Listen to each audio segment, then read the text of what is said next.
Now from our correspondent Simon Marks joining us live from Washington. Hi Simon, if you can piece together for us first what went on behind the scenes and the intelligence and the kind of inputs that were kept in mind before the strike was carried out.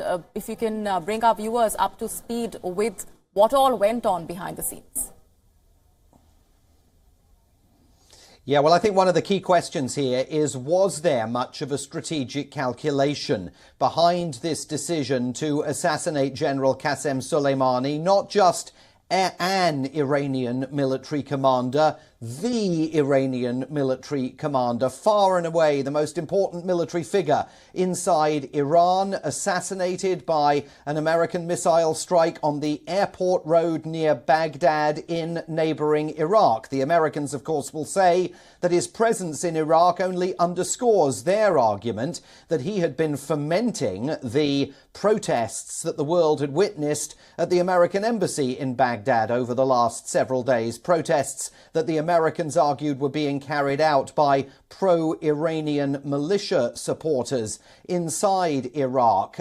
It is apparent that the United States received some kind of actionable intelligence from somewhere. Was it from the government of Iraq? Was it from Israel? Was it from a third party? About the precise whereabouts of General Soleimani and that convoy, and decided that they had a clear shot to remove him from the battlefield, and decided on the president's direct authorization to take that clear shot. But whether the Trump administration fully understood the strategic consequences of this action, creating, as it has done, a threat by Iran's supreme leader, Ayatollah Ali Khamenei, himself a close personal friend and political associate of General Soleimani, to take reprisals against American interests, and reprisals that could be focused not just in the region but potentially elsewhere. Whether the Trump administration fully calculated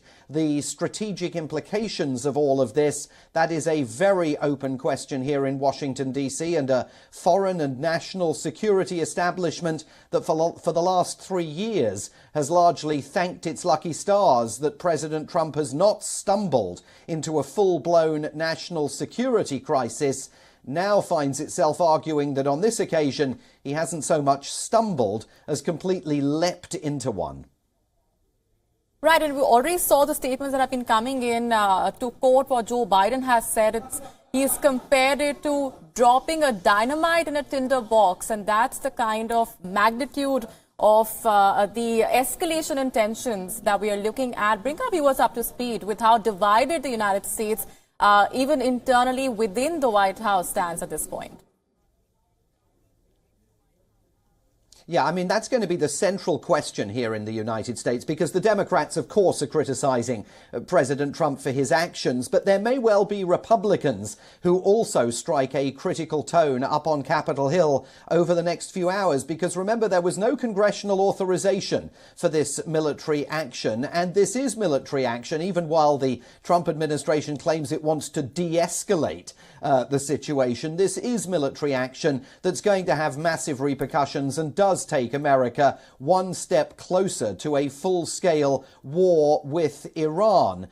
President Trump finds himself being accused then of leaping without necessarily thinking through the consequences of all this. The White House, the Secretary of State, the Defense Secretary, they all argue that this action was taken to head off what they believed was the very real threat of fresh attacks orchestrated by General Soleimani and his Quds Force commandos against American interests in Baghdad, against American personnel. Perhaps they feared that there were going to be fresh assaults on the American embassy in Baghdad, or that other American targets elsewhere in Iraq were going to be targeted by the Quds Force. The problem with the Trump administration's argument that this action was taken to try and head off attacks on Americans is that the Trump administration's critics will say, but hang on a second, this action is absolutely guaranteed to incur the fury of Iran and to increase the risk, not decrease the risk, of attacks in the region against American interests. So what you're saying is, given that this is election year and given the sentiment that Donald Trump has tried to send out through the image of the American flag, for example, that he's posted out, this is a move that you assess might backfire.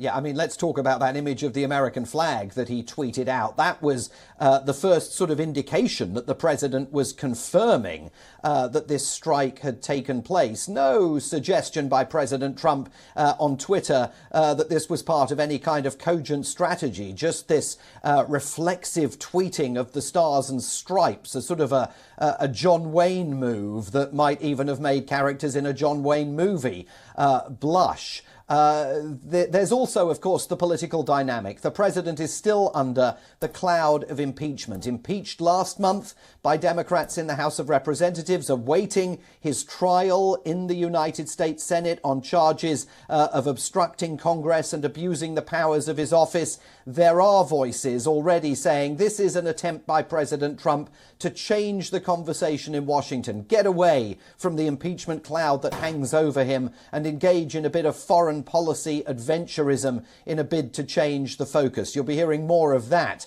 in the days ahead as well. And a diversionary tactic, as many have called it, that may not work out in his favor, as many have said. We're going to leave it there for the moment. Simon, Marks, appreciate very much you joining us.